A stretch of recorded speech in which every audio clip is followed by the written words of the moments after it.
We have in the group, as usual, we have people that are at all stages of their journey to understanding the Mormon Church and to learning the things that eventually leads to making a decision to leave.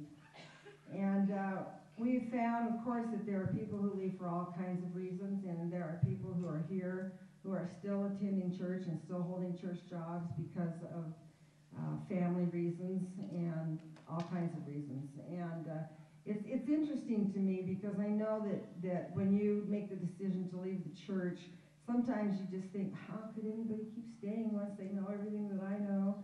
And it's, as I look at my own life, you know, I really stuck around for a long time after I started having lots of doubts about it. So we try to present the conference that will be interesting and helpful to those no matter what stage they are in their journey out of the church. I had two experiences this past, I guess, about 3 months that were really relevant to the conference in a sense and to my feelings about having left the church and my life as a Mormon growing up. And one of those experiences was that I went to a high school reunion, and actually I chaired it. We hadn't had one for a very, very long time.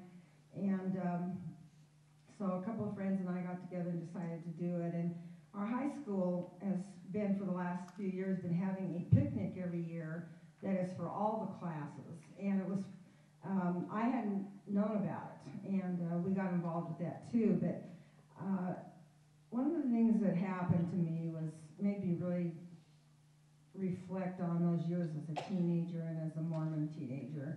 And that was running into a young man that I had dated off and on all through my high school that I really had strong feelings for. And he was kind of the one that got away, sort of a thing.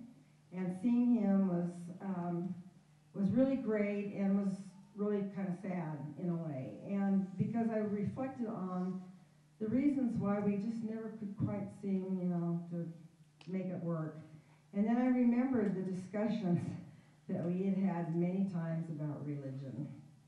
And the times that I had tried to convince him, you know, that there was only one way of the gospel. And he was very active in his Christian church. And we, I think our most strong arguments were about faith versus works.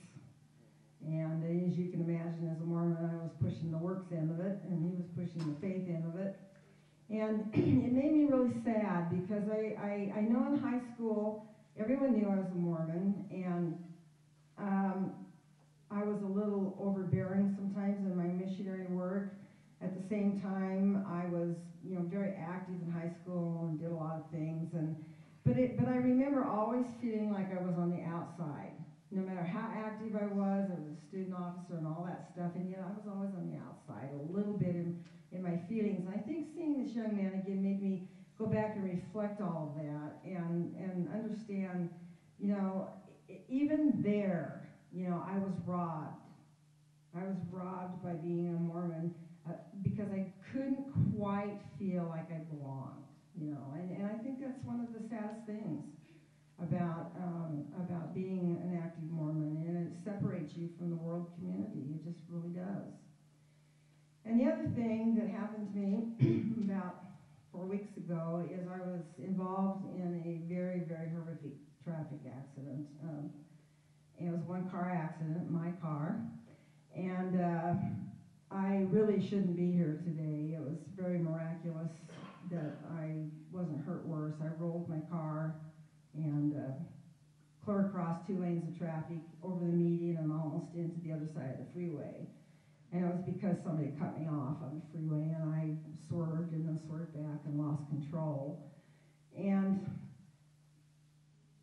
I was awake enough when I landed that I immediately asked for a phone because I'd been on my way to see my daughter in a little town about 40 miles south of Portland where I live, and I wanted to let her know. And of course, the paramedics, there were a couple of off-duty paramedics right behind me, and so they got to me really fast. And I asked them for a phone, and of course, they couldn't believe I was even talking. And I called my daughter, and then later, after it was all over, I went to the hospital. It took them about an hour to get me out of the car, and they had to cut the roof off and all this stuff. And I didn't even have a scratch that bled. And I do have some things that happened, but they weren't that serious. And I called my daughter, told her what had happened, and so the phone calls then started between all my children and one of my best friends. And my daughter Kathleen called my best friend who lives in Washington, and one of them said, I don't remember which one, said, "Oh, probably the only thing she's thinking about is that damn conference." And I have to tell you that when I hit the ground and I knew I really wasn't hurt that bad, it was the first thing that came to my mind. It was like, oh, good, I can do the conference. So it does occupy a large space of my brain for a few months before the conference starts. There is a God. I was telling someone earlier, they'd asked me about the accident, and I said it really was a miracle, and then we laughed, and I said, those earthly miracles, who knows, but unfortunately not, of course not. No, they went the way of all flesh a long time ago.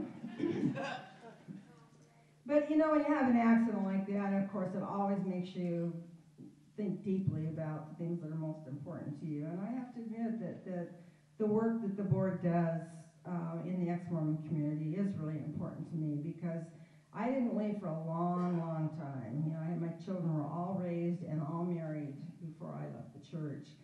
And, it's one of my biggest regrets that I didn't act on those doubts that I had a long time ago and taken my kids out of the church with me. And it would have been a lot easier if that had happened, because 6 of my 7 kids are still temple-worthy, active Mormons. So sometimes it gets real difficult.